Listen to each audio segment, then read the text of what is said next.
Now to discuss, distinguished university professor at Touro University, Thane Rosenbaum. Thane, a lot going on today. I don't want to leave out the fact that the president had, the former president had a subpoena issued to him. What are your thoughts right now? Well, remember, Bannon is claiming executive privilege. So the question is, did it apply to him when he was no longer officially working for the president? Right? That's one of the things the court said. Executive privilege really applies to the president. You know why? He's the executive. It's the privilege that belongs to him. So clearly, you know, that's what he would be arguing, and he should be arguing that. And remember, the committee issued subpoenas to 4 of Trump's advisors.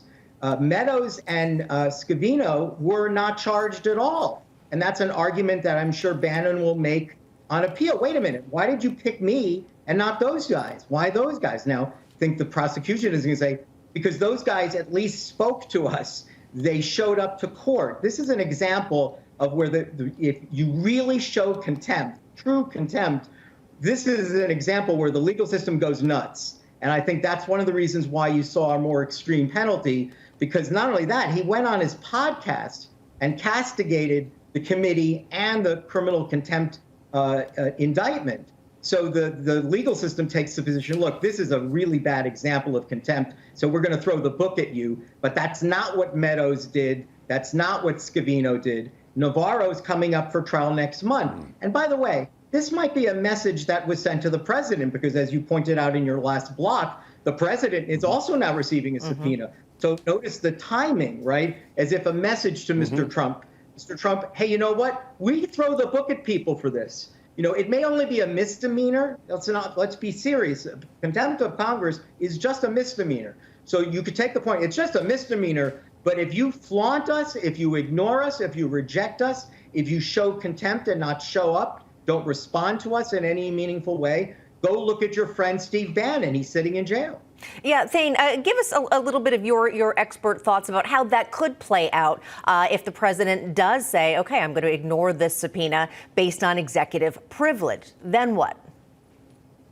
Well, Katrina, remember, the Congressional Investigation Committee are not prosecutors. They're congresspeople. They don't have any prosecutorial authority. They have to ask the Justice Department, would you please bring an indictment against the President of the United States for contempt of Congress? Not for contempt of court, contempt of Congress. Guess what, Katrina? Congress is already, the Justice Department is already engaged in its own investigation on January 6th, and they're thinking of bringing their own prosecution. So if you're Merrick Garland, you're going, wait a minute, we're going to bring 2 of them? We're going to bring 1 for Congress? Because he's going to ignore Congress, and he's going to ignore us. He's not going to show up for us or for Congress. So I would be, if I was Garland, the Attorney General, I'd be very strategic.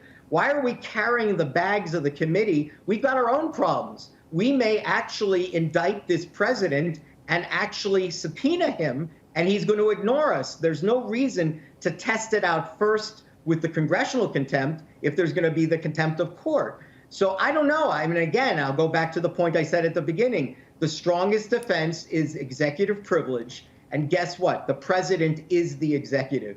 And he's going to say, now, if my people and I are sitting in my office and we're talking about an election that I think did not go right, I'm allowed to talk to them openly and honestly. And you can't make me say what I said to them, and you can't force them to reveal what they said to me in advising.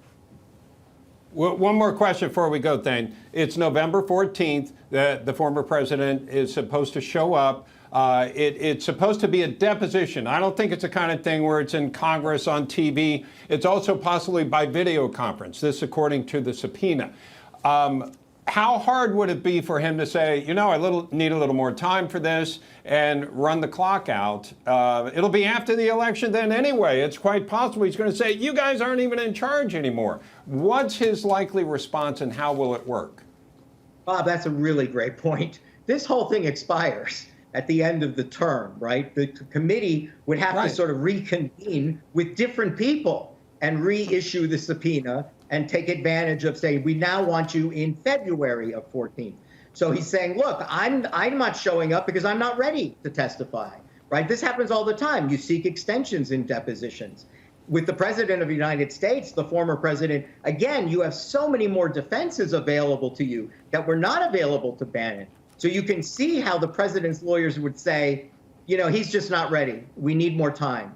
And remember, in the Attorney General's civil case that was brought here in New York, the president's deposition, right? He essentially just refused to answer all the questions under the Fifth Amendment. So, like, not only does he not have to, even if he did show up, even if he didn't show complete contempt, he could exercise his right under the Fifth Amendment to not answer any questions. Why? Because both I have a right not to incriminate myself, and I own an executive privilege about every question you're asking me.